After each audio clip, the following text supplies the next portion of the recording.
bosses. Happy Tuesday. Let's see if this wants to work. This is my second time trying this. I don't know why. Oh, I am live. Happy Tuesday, besties and bosses. I feel like my success every week that I get so excited about is getting the technology to work. I do not know what I'm doing on this side.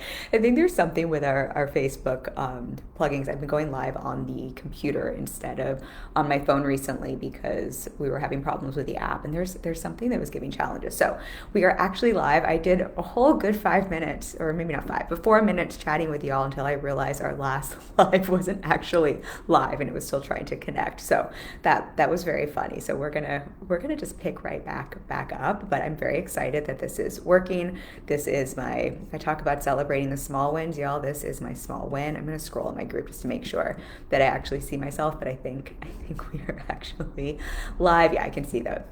Looks like we are live here. I don't actually see myself in though. Yep, I can see myself there. Beautiful. So this is very exciting. So friends, if you need a funny laugh and if you're feeling the frustrations of business, you just get to look at like what are the small wins. Sometimes the small win is getting your live to connect and to get technology to work for you.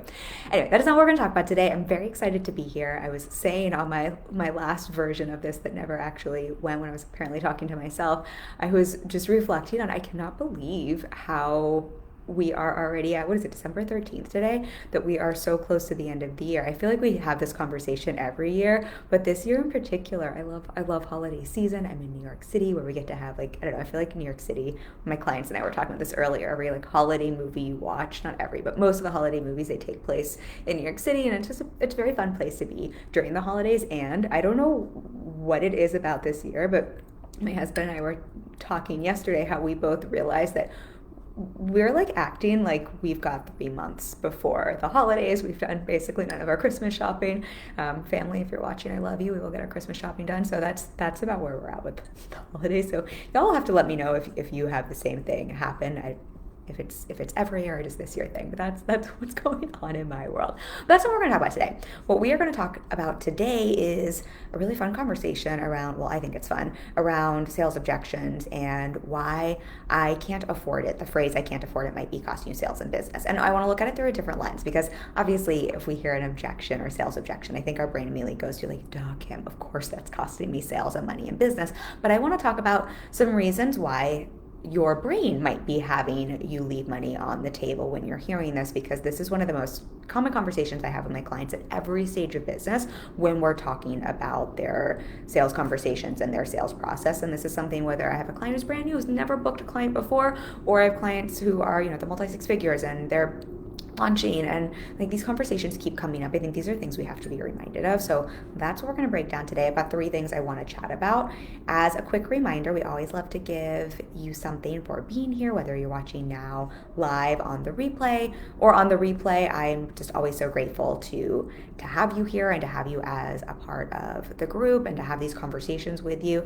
I know that sounds like lip service, but seriously, besides serving my clients, this is one of my favorite things to get to do every week, and I get really excited to hang with y'all. So if you leave me a comment, if you leave me an emoji, if you just say hi and let me know that you're either watching live or on the replay, I get to know who's here, which is very nice for me. I always love to have a conversation around these things, but you'll also always get entered into whatever our weekly giveaway is. This week, we're giving away 1 copy of my 6-week sales course, Sell Out Without Feeling Like a Sellout. The price on that is about to go up to $197. You will get it completely free. It walks you through the clarity, mindset, strategy, and action of mastering the art, strategy, and really the practical strategy and the mindset of creating a sales process without the ick.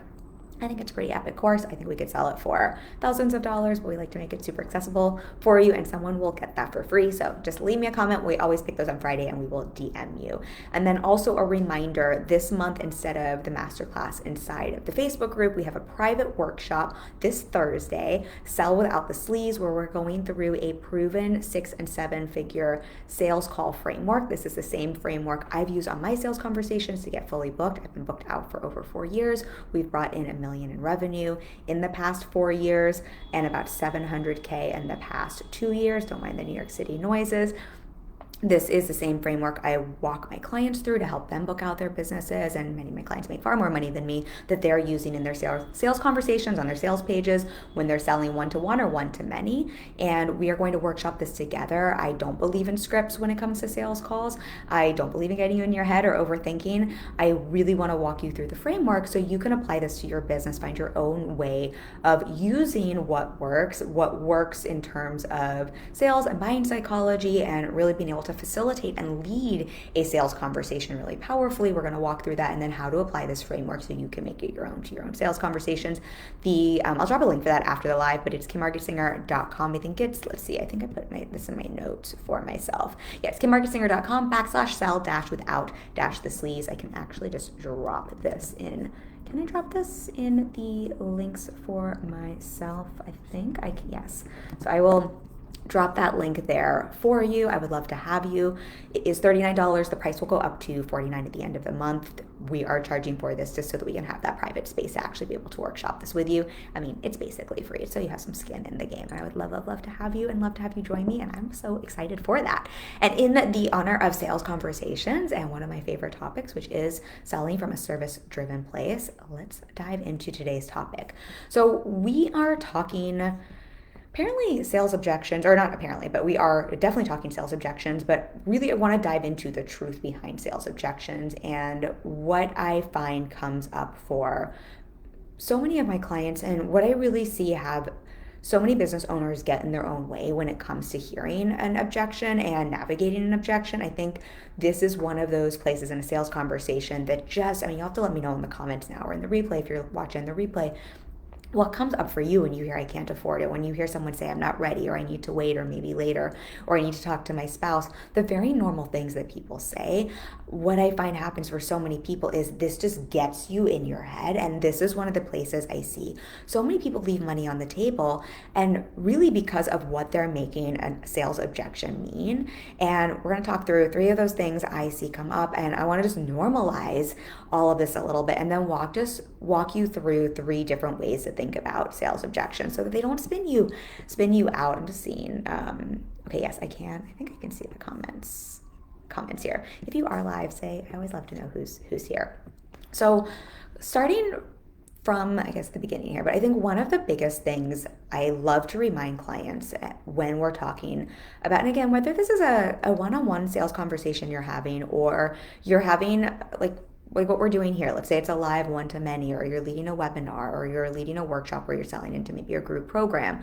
I think what happens in the brain, and also what happens in the sphere we're all in the online space, and some of the teachings around sales, I think there is this messaging that almost teaches that you shouldn't have to sell, and that you shouldn't ever hear a sales objection, and if you do, you're doing something wrong, or that we need to learn how to overcome sales objections, which I personally just really loathe that language, because I don't think that's what objections are about at all.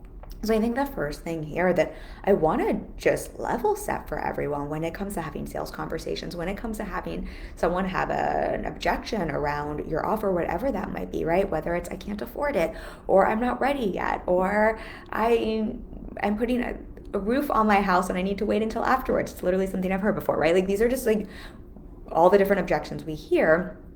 What I want to invite you to play with is seeing this as simply a normal part of your sales conversations and your sales process, and a normal part of someone's decision-making process, versus making it mean you're doing something wrong, or they don't want what you have, or that you're doing something wrong in your marketing or your sales, or that if you had just priced this right, or if you had the right offer, or if you had said the right thing, that a sales objection wouldn't come up. Because I think that is probably the biggest sticking point for people, is thinking that if I just did this perfectly, if I just figured out the perfect price point that no one could have an objection to, or the perfect way to phrase this, that I would never hear a sales objection. And what I've just simply seen to be true is, unless you're not leading powerful sales conversations, unless you're not offering things enough to people who are really the right fit for your work, it's sales objections are just a normal part of the sales process, and it's a normal part of someone's buying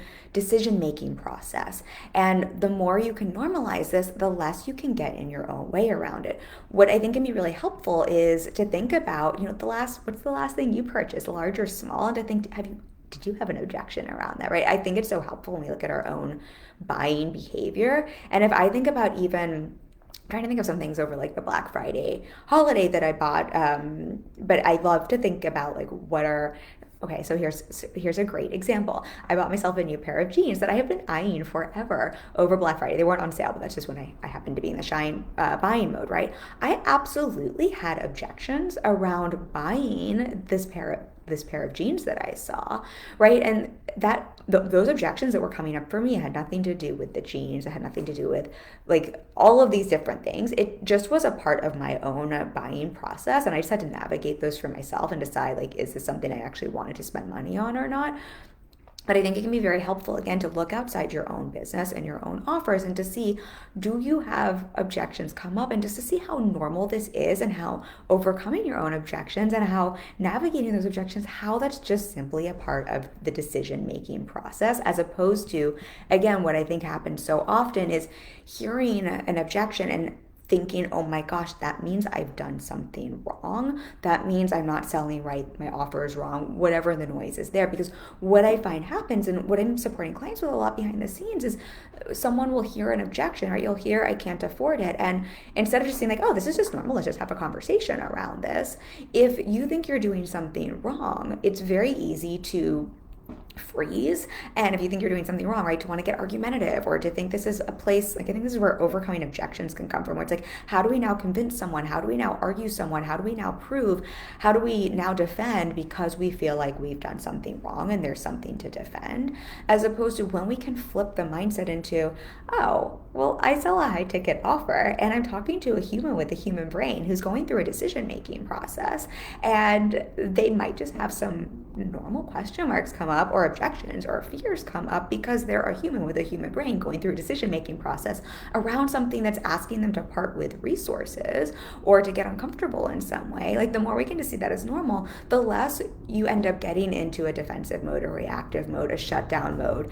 Because I'd be so curious from everyone to hear, like, when you hear I can't afford it, what's the normal like way you want to respond. A lot of what I coach my clients through is just noticing how often they either want to just be like, oh, okay, and just sort of like shut down the conversation and agree with someone, or get into that really reactive, defensive mode around it. And I think just seeing either one of those really isn't all that supportive. I think that almost comes from the school of thought of overcoming your objections, as opposed to just seeing, oh, like, maybe this is just a normal part of the buying process, and instead, how can I really lean into this conversation?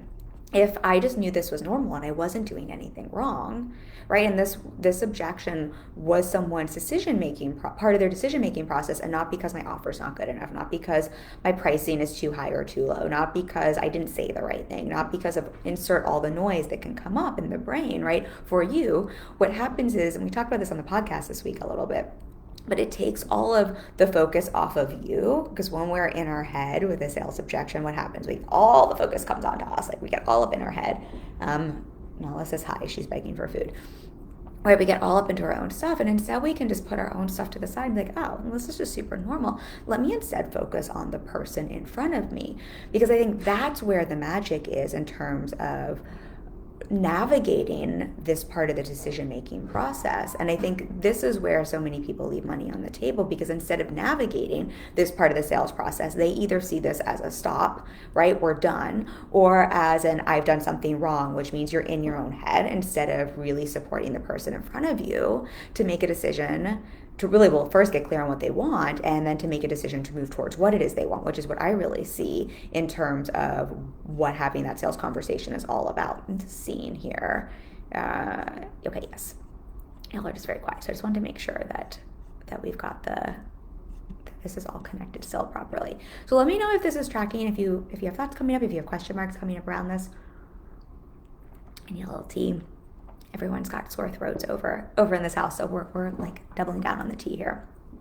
The other thing here on this kind of like first part in terms of what I see happen so often with navigating those sales objections and where I see people just really get in their own ways, I see people so often see a sales objection and a sales conversation as that pass fail mentality, right? Where it's sort of like, it's a goal. My goal is to never have an objection. And if I don't, I passed. And if I do, I failed. And again, it's all part of the same piece here, but what I would really offer here is to stop seeing sales conversations as pass fail and really just simply see this as facilitating, supporting someone and getting clear on what it is they want and helping them to move towards that, and not looking at what do I need to do to never possibly have an objection, right? How do I never have a sales objection? I think that this is just so much of the narrative in our online space. And of course, there are things you can do to overcome objections before a sales conversation and to minimize those. And I think that's helpful. I think the longer you're in business, the more you're putting out content that teaches people about you, and don't mind my animal, about you and your work. And the more that, my cat is very distracting, the more you can, what was I saying here? The more you can speak to objections in your content. Of course, there's ways to minimize that happening in a sales conversation. But I think this whole idea of never having a sales objection come up or seeing this as this pass fail, and that if you do, that means you've done something wrong, I think that is actually what has really smart business owners leave money on the table, because again, it's just pass fail, and then when you hear that, it's like, I've done something wrong. And again, we get in our own head and we're no longer making it about facilitating and leading a powerful sales conversation and supporting someone, as opposed to just seeing the goal of a sales conversation is not how do you never have an objection. It's, I would really offer just seeing like objections are just a normal part of the human decision making process in and out of business, and how can we just make space for that and lead sales conversations that really are all about the person in front of you. And again, I'm going to keep saying this, but helping them get clear on what it is they want and making a decision to move towards that. And an objection is a normal part, a normal thing the human brain will kick up.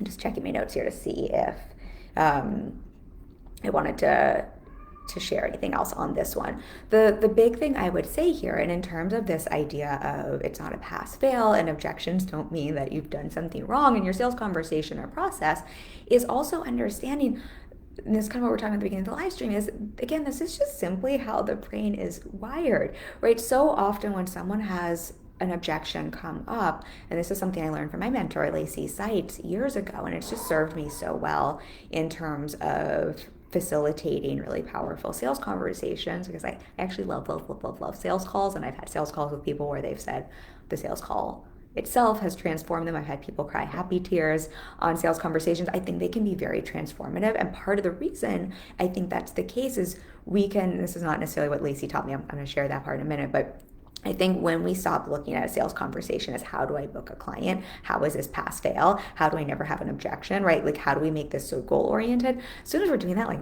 it feels very pressurized, like nothing feels good. And the more we can see it as that really powerful conversation, we're leading someone through to help them get clear on what it is they want and to make that empowered decision to move towards that and to work through all the humanness that comes up around making that decision, right? The more beautiful a conversation can be. And what Lacey taught me at the beginning of my sales journey that I just found just a really helpful thing to anchor into is when someone has an objection, I think just normalizing, hey, this is just so normal, but it's generally for one of two reasons. It's generally either because someone isn't really clear on your offer or why your offer is a fit or how your offer can support them or how what you're offering can help someone solve their problem or meet their needs or meet their desires, or right? Or because their human brain is doing their human brain thing and they don't trust themselves or they're in fear. And I think that can just be so helpful to normalize and to see objections are normal. And when we can see it's these two things, right? Instead of like getting into defense mode or reaction mode, we can just see these are one of the two things to solve for and to support someone through, and just to see this is part of the decision-making journey. If it's the first side of this that someone just doesn't understand, how your offer can support them or help them solve their problem. Or maybe it can't, right? Maybe it's not really a fit and it's not an objection. It's we need to first go rewind the tape to what's the first goal of our sales conversation to help someone get clear on what it is they want. Is this what they want? Is this actually a fit? I think that can just be so helpful to see that's not even really an objection. This is a place to get some more clarity and solve for. Otherwise, it's probably some of their humanness coming up. They don't trust themselves. They're scared, right? Most of us are selling offers in the service-driven space that are asking people to part with large sums of money, even large sums of money, small sums of money, right? I'm selling a $39 workshop on Thursday, and I know there are people who are like, $39 is still real money for every single human, no matter how much money you make. I know when I make great money in my business, I still want to think about spending $39. We can still have objections come up around every price point, and for many of you, you're selling something that is far more expensive or a larger investment, I would say, or it asks someone to do something like put some skin in the game, show up on calls, put themselves out there, commit to you in a different way, commit a bunch of time to something, right? All of these different things that will kick up a fear response, will kick up a worry or concern from someone that they don't trust themselves to get results. They don't trust themselves to be able to make that money back. They don't trust themselves to show up for you and to not flake on the calls, whatever that might be. The more we can start to see like, oh, this is just someone's human brain having fear, having resistance, having a concern, as opposed to, oh my gosh, this is something wrong with me and something I'm doing wrong because I had an objection come up.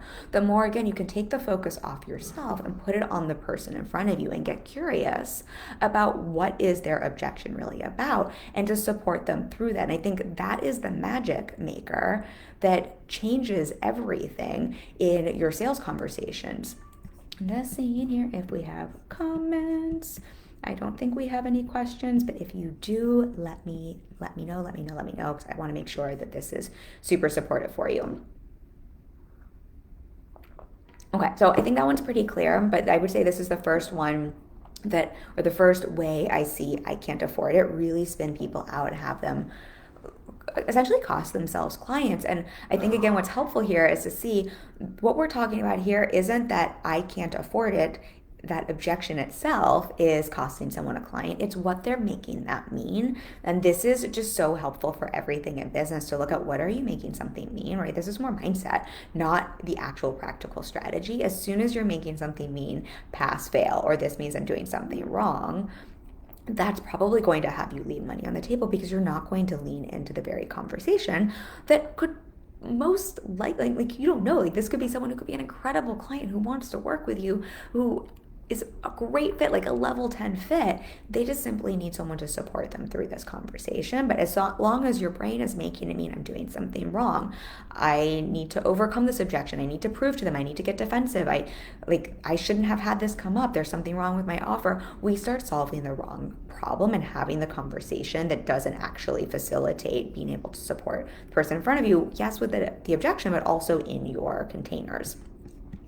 Okay, so the second way I see I can't afford it or these objections spin clients of mine out and spin really smart business owners out. And I say that because I work with really smart business owners, and I think sometimes it's just easy when this stuff comes up, human stuff for you on your side as the business owner. I think it's a really easy way to make yourself wrong, and we just get to keep looking at like smart business owners who are making multiple six figures have these things come up. Like, this is just normal stuff for all of us to be reminded of, and just to notice, like, is this a way you possibly could be getting in your own way in your sales process?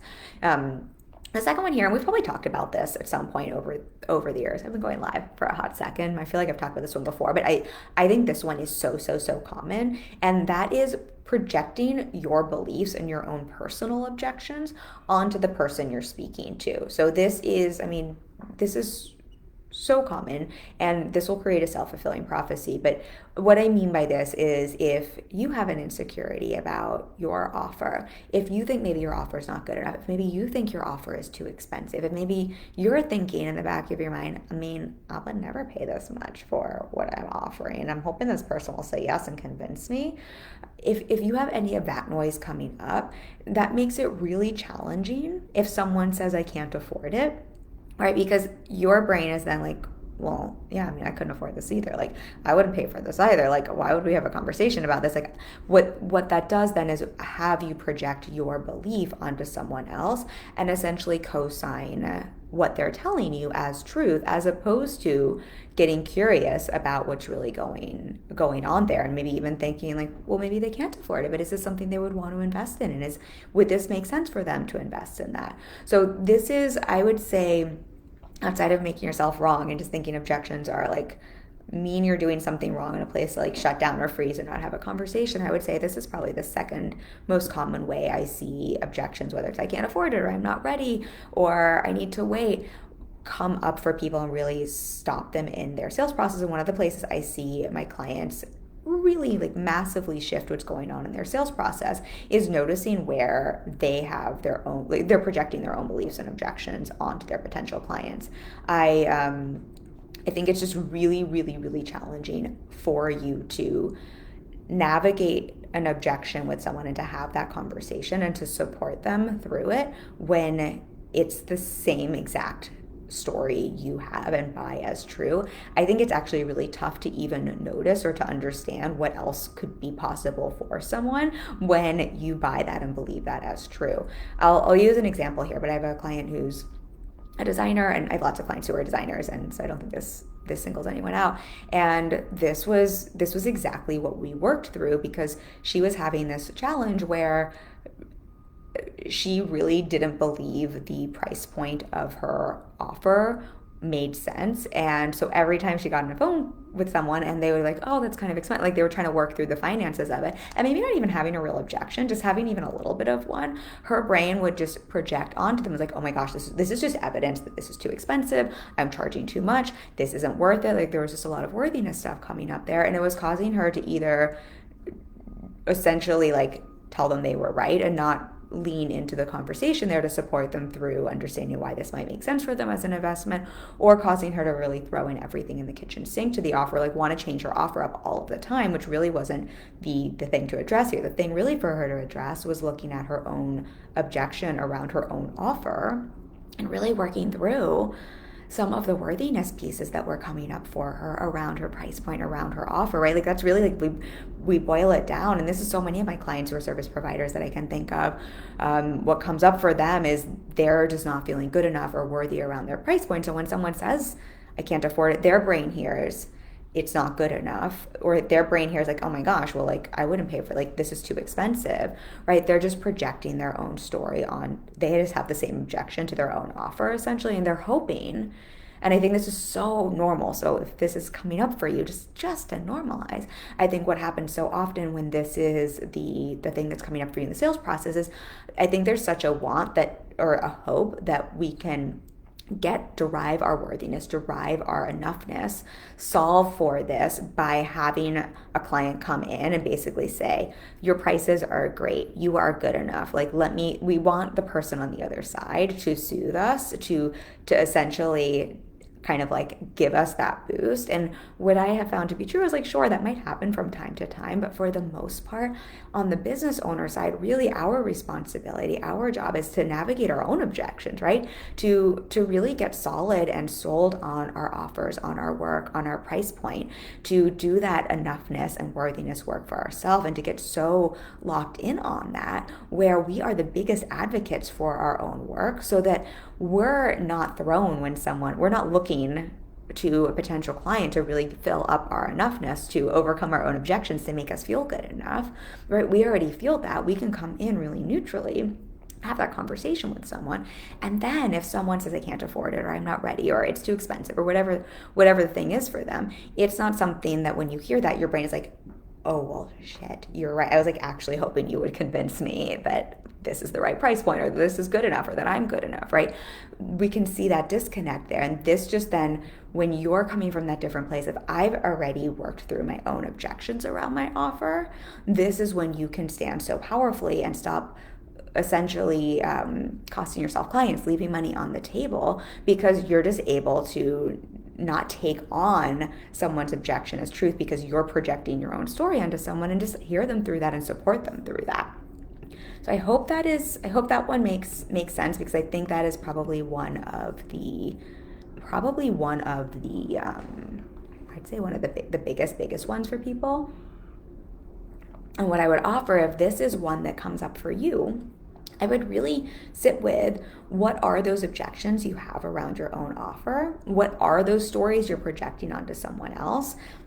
It might be literally things around money or around like what you have in your offer. It might be other things that come up for you around like, am I good enough?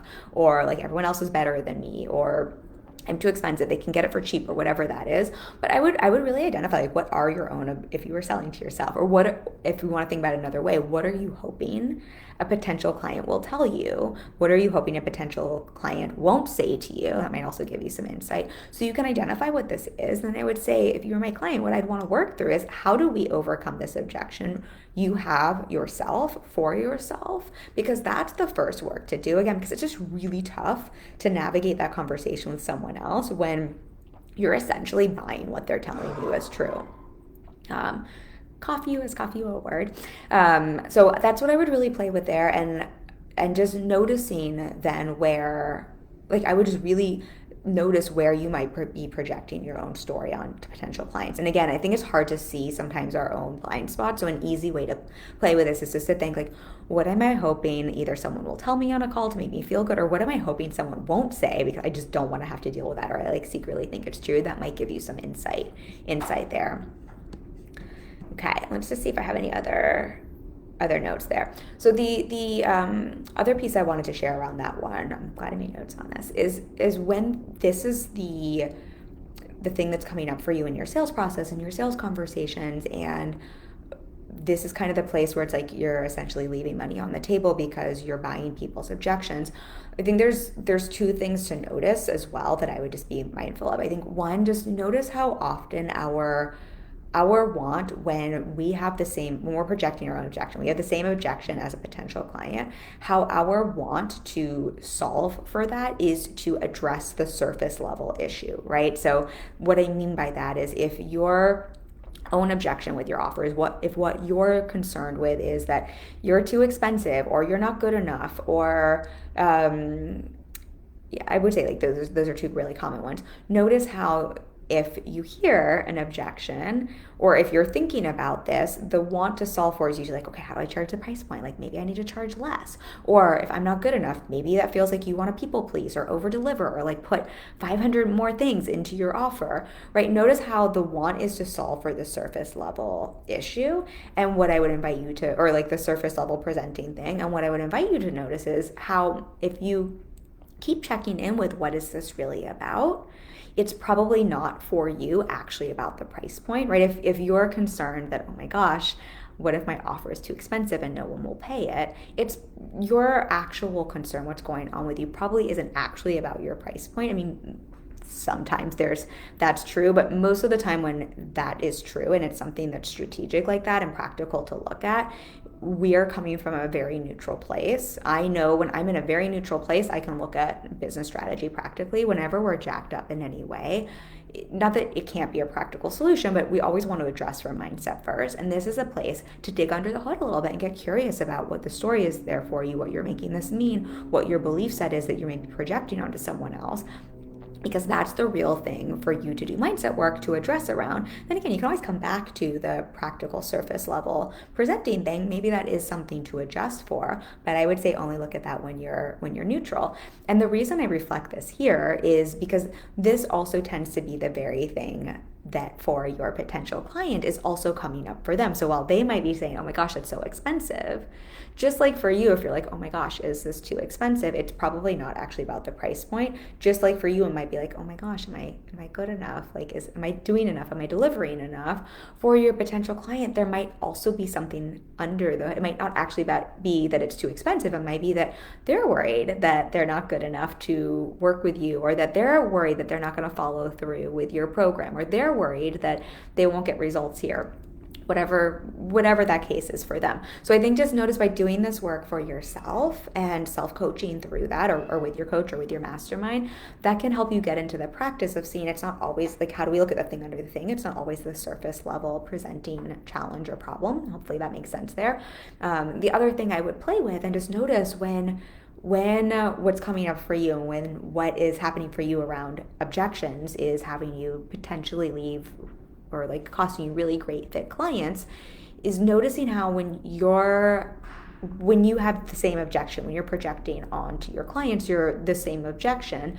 What can sometimes happen is we then attract people who are mirroring back to us what we believe to be true. Like attracts like. This is like all the manifesting energy. But the reason for this is we also tend to notice what we believe, and we tend to what's the word, like how do I want to phrase this, people tend to mirror back to us what we're also putting out. That's the way I wanted to frame that. So I think just noticing that as well, and noticing that sometimes when you can overcome this objection for yourself, you'll find that alone makes it less likely that you hear that objection anymore, because you're no longer projecting onto people. You're no longer putting out the very thing you're hoping to overcome, because you've overcome that yourself, which means it tends to not then get mirrored back to you as well.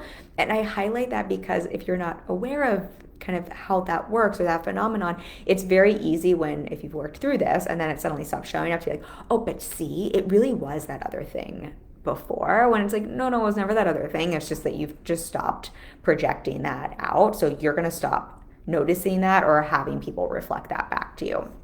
So I hope that nuance there makes sense. Oh, Heather says, love to see others having combo about selling with integrity live. Yay, nice to see you here. And nice to see that the comments are working. I was having like all of the technical difficulties today.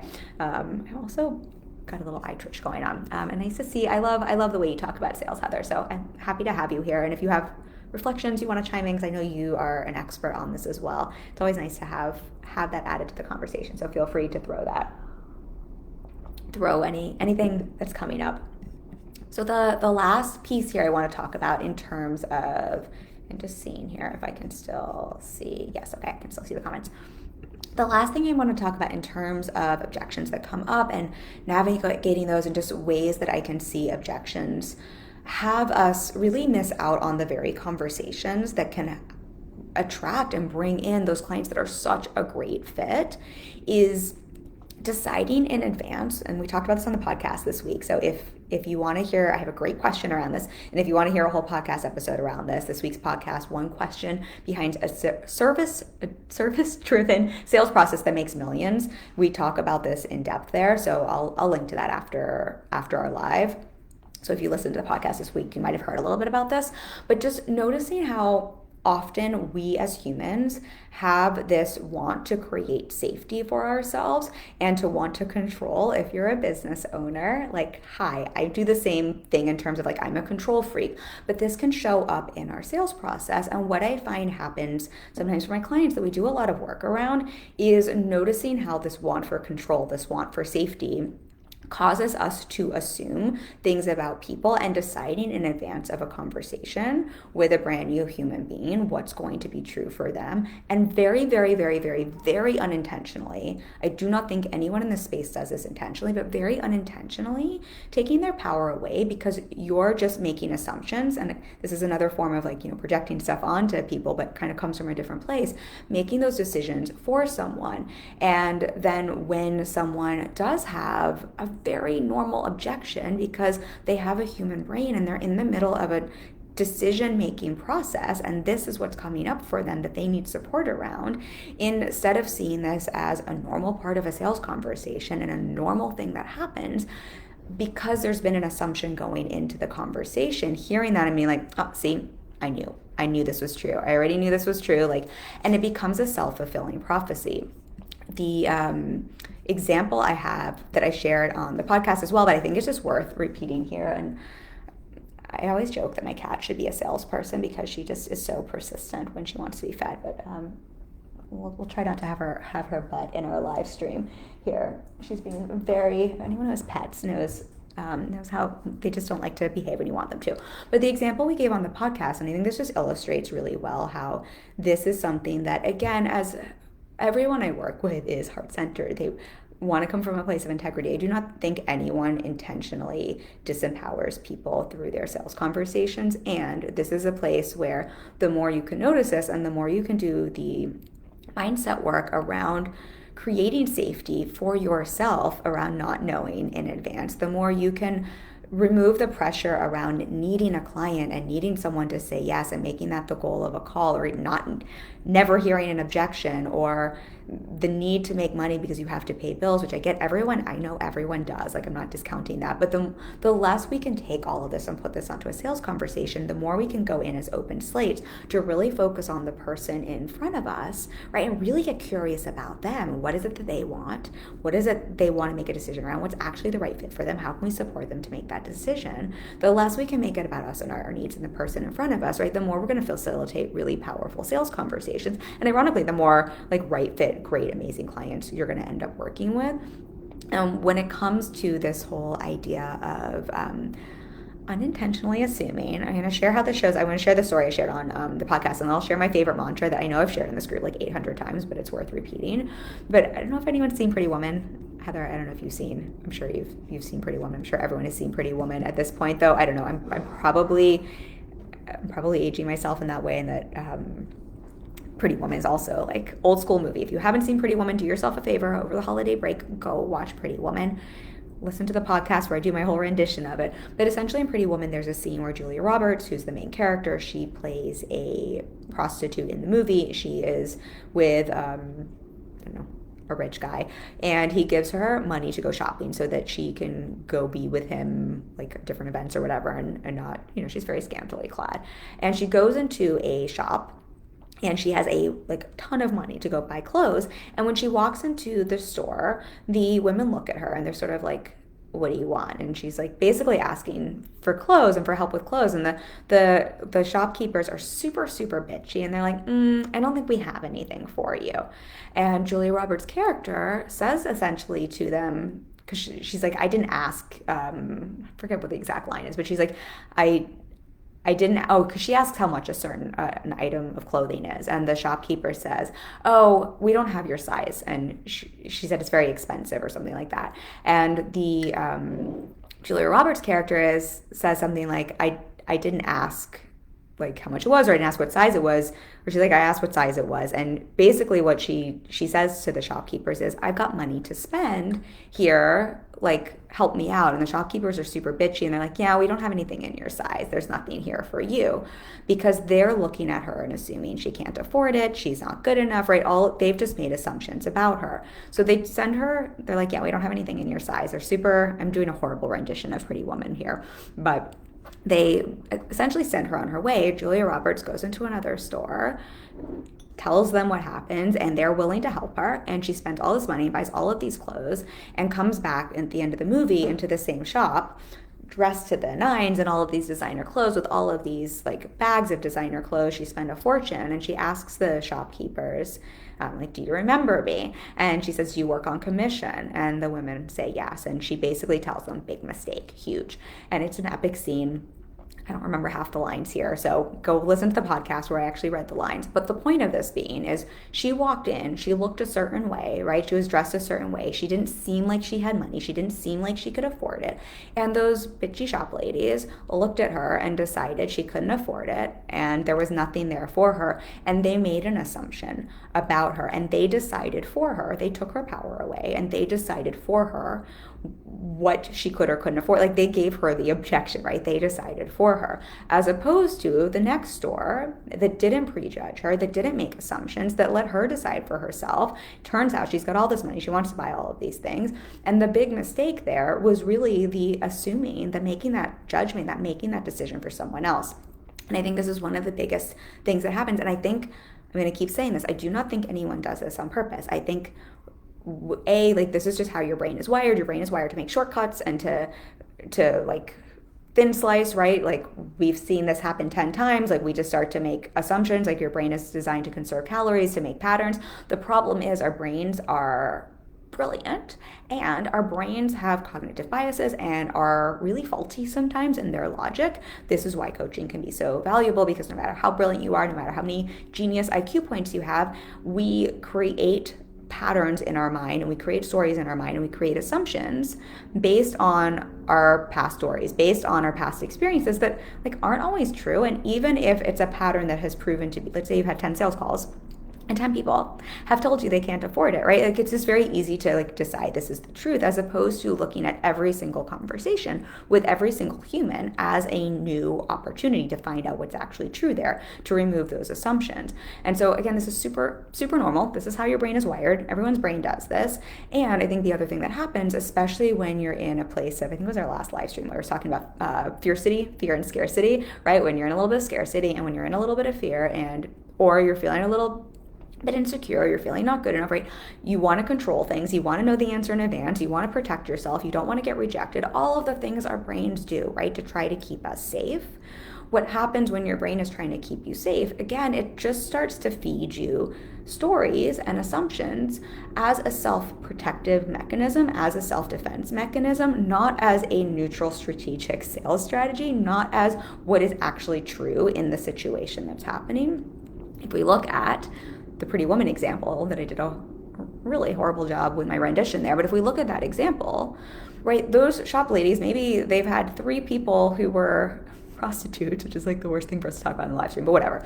3 prostitutes come in who like maybe they didn't have money and maybe they like tried to steal something, right? And so they're just projecting and they're making an assumption. They're trying to keep themselves safe. They're trying, like, this is just the way their brain works. They have these cognitive biases and they're probably also like wanting to like stay in their bubble and feel safe, right? We can like, I think it's all pretty shitty, but we can see what happens there. But unfortunately, that prevented them from seeing the human in front of them who was literally in the movie saying, I've got money to spend. And I think that's what happens in our businesses all the time. We'll have conversations with people who are saying, but I've got money to spend.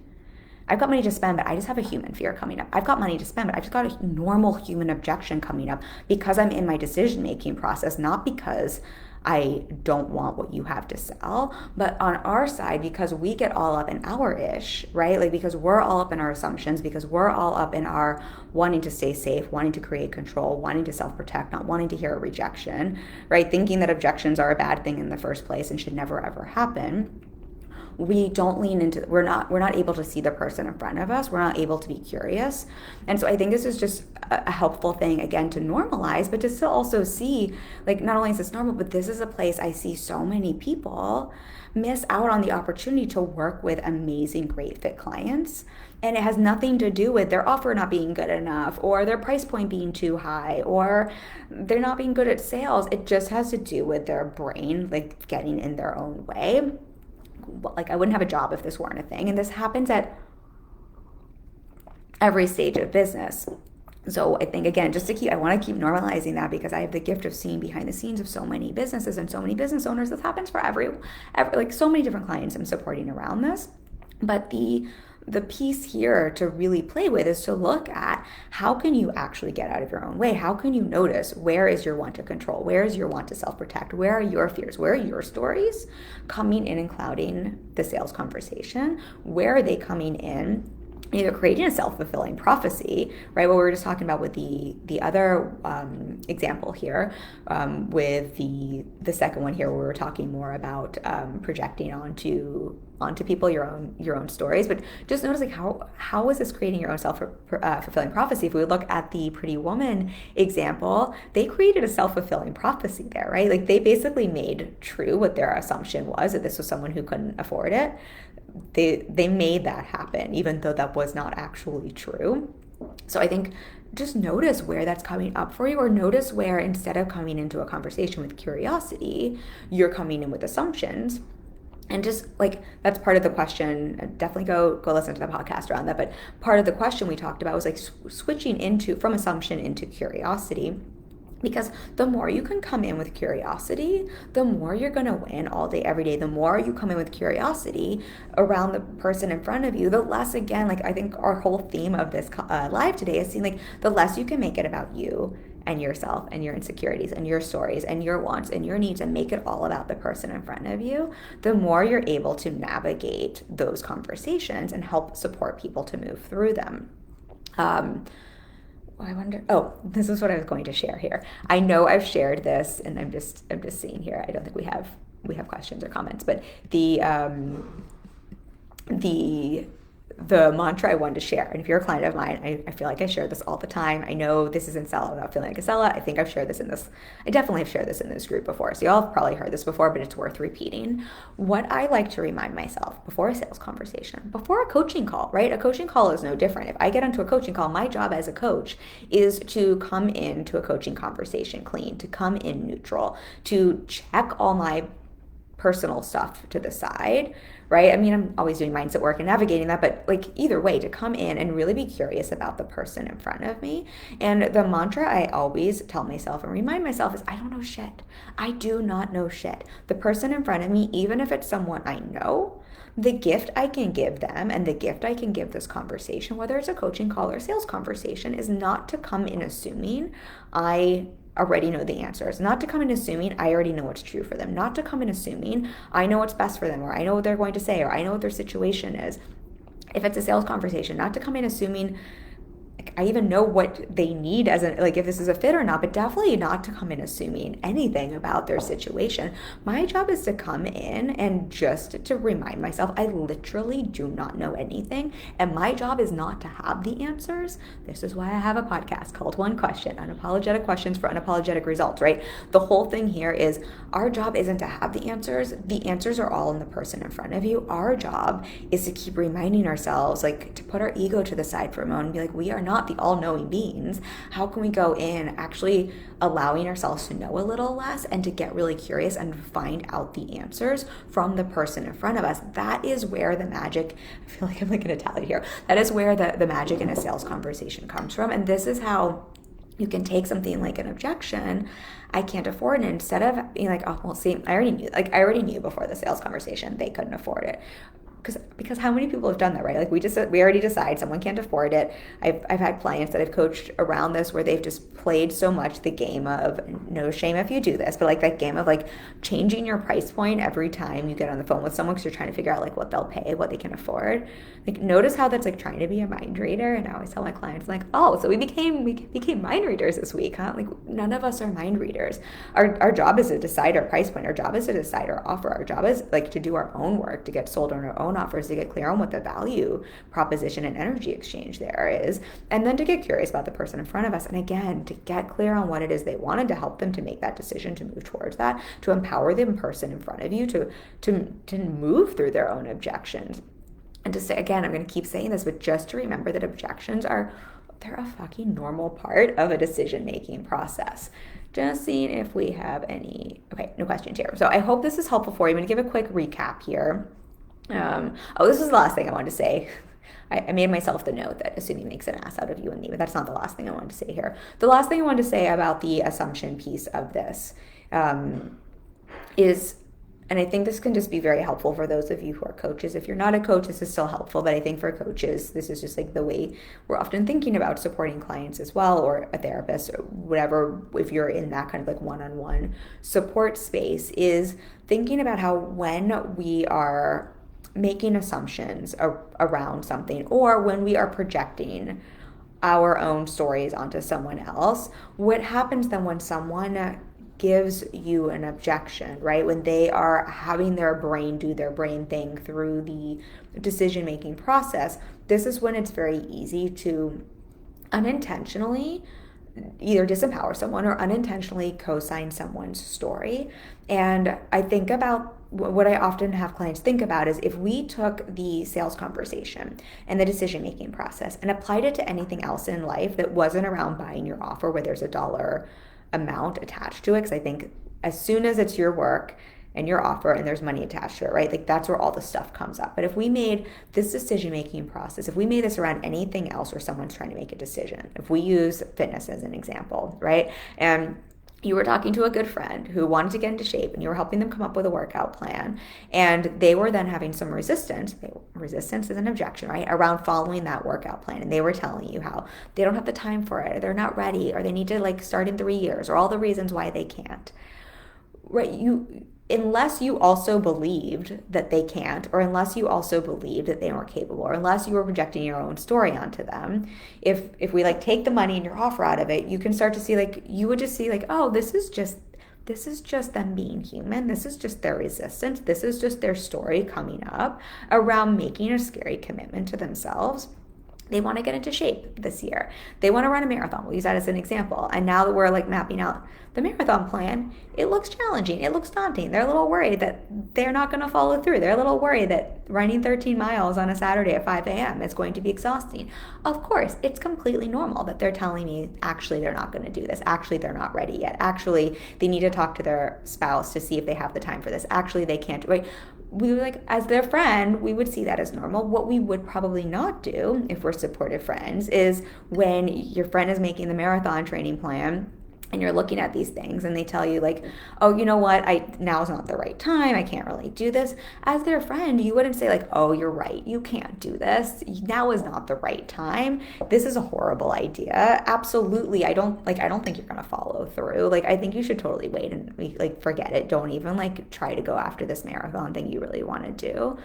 Like, no one would say that to their friend, right? Instead, you'd be like, you've been talking about wanting to do a marathon for a year. Like, this is your time. Like, I totally believe in you. Like, let's figure out how to try to make this happen. Like, what? Like, I'll text you at 5 a.m. and go running with you. I don't know if that's what anybody would actually do, but you would figure out how to support them and remind them what they want. And you wouldn't buy their story. You wouldn't co-sign their story and say like, you're right, you can't do this. Instead, you're like, well, like, let's figure this out. And that's what I want you to think about with objections, and to see like when we take any experience outside of business and think about how you would support a loved one through making that decision when they have some resistance come up. You can see what you wouldn't want to project. You wouldn't find it weird or abnormal if they had, like that first thing we talked about, had resistance come up. You wouldn't want to project your own story onto them, right? You wouldn't want to co-sign their own story, and you wouldn't want to decide in advance for them what they can and can't do. Instead, you would just want to hold them to a higher standard for what is possible, and you'd want to hear, this is the thing my friend, my loved one is saying they really want. Here is the stuff that's coming up for them. My job is not to say, you're right, you can't have this. My job as someone who loves and supports this person is to hold them to the standard for what they're saying they want, and to keep being the person who's going to advocate for that. Right? I think y'all correct me if that's wrong, but I think when we're looking outside our business, that's a pretty normal, like what we could see is true. And that's what I want to invite you to play with here, is seeing when an objection comes up, instead of saying like, oh my gosh, I've done something wrong, I've done something bad, or projecting your own fears or worries or insecurities onto someone, or deciding in advance what is true for them and essentially co-signing their story. Thinking about how would you approach this outside of business if this were someone you cared about who's telling you they really wanted something and had normal human resistance come up. And notice how, like, what is your approach and how you would want to hold them to that higher standard. You would never want to co-sign their stories and limitations. Instead, you'd really want to be that advocate for them and hold them to that higher standard. And that's what I want to invite you to play with here as the takeaway, is to see these are normal, like 3 normal ways I can't afford it can spin out your brain on the, business owner side. But those 3 ways can also be what prevent you from working with incredible clients. And instead, how can you work through your own mindset stuff here? This is mostly mindset stuff. And instead really lean into, my job is to remember, I don't know shit. My job is to remember objections are super normal. Like, they're just a normal part of the buying process. I'm not a better or worse business owner if I do or don't hear objections. In fact, if you never hear objections, I would say you're probably not out there selling enough. Yes, you can overcome, or I don't love the term overcome. Yes, you can navigate some of those objections in advance of having a sales conversation, but that's still navigating objections and having that conversation. How can we work through our own stuff so we're not projecting onto other people, get sold on our own offers, and really come in as that clean slate? So again, you can just be so curious about the person in front of you, what it is they want, and then really be that advocate for them to make the decision to move towards, to get what they want, and to hold them to that higher standard. That is how you shift this whole thing, and that's how you have sales conversations that are just so much more powerful and so much more fun, and that are so transformative whatever someone decides, because it's no longer about your own securities and your own needs kind of like swirling up in the call. It's all about the person in front of you. And that's where you can also detach a little bit, I think, from the outcome. So I hope that's helpful for you. I'm just going to check, because I'm on like 3 screens here, to make sure everything is working. Okay, I don't see any questions, though I do think they come in later. So if you're watching on the replay, and if you have any questions come up for me around this, feel free to drop them in there. always want to hear that. Remember, if you leave a comment, an emoji, anything, you'll be entered to win one copy of Sell Out Without Feeling Like a Sellout, my 6-week sales course to help you sell without the ick. It is an excellent course. You will get a copy for free because we love to give you things for being here in the group. And then a reminder, if you did want to join our workshop this Thursday, Sell Without the Sleaze, a proven 6 and 7 sales call framework.